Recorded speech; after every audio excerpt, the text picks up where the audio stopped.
ago, I had a motorbike crash and I tore a bunch of ligaments in my right wrist. And then I went back to boxing way too soon afterwards because I'm ARD. And when I went back to boxing, I kept re-injuring my wrist. And in a last-ditch effort attempt, I bought these oven gloves, these bag mitts that look like oven gloves. What I realised, even though I've been boxing for a long time, is that I wasn't punching properly. In the UK, we don't really have an emphasis on where our knuckles are placed when we're throwing a punch, or where on the person we're landing. If you look at ex-Soviet Union countries, the junior boxers, all of them train in bag mitts. They're drilling in from a young age how to punch properly.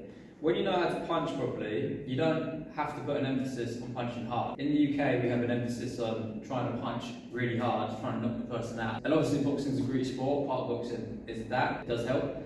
But if you know where to land a punch on someone, you know how to throw a punch properly, the correct knuckle placement on the person, you're going to hurt them and you don't have to try as hard. What I recommend you doing, invest in some bag mitts. They're like, I think these are like 40 quid. The cheapest thing, the cheapest piece of boxing equipment, one of the cheapest pieces of boxing.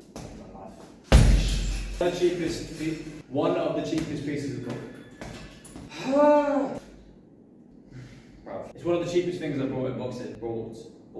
One of the cheapest things I've brought in boxing, and it's definitely helped me the most. Yeah? Invest in a pair of these, they're like 40 quid, or you can't be bothered to spend 40 quid essentially oven mitts. I've seen people using gardening gloves. You will be forced to punch properly with these on, because if you don't, you're going to jar your wrist. Yeah? So what I'll do, take the power down, just gently punch the bag for a couple of weeks. It will inflict more damage on the person without having to try as hard. You will get better at punching in these, and that's quite a big part of boxing.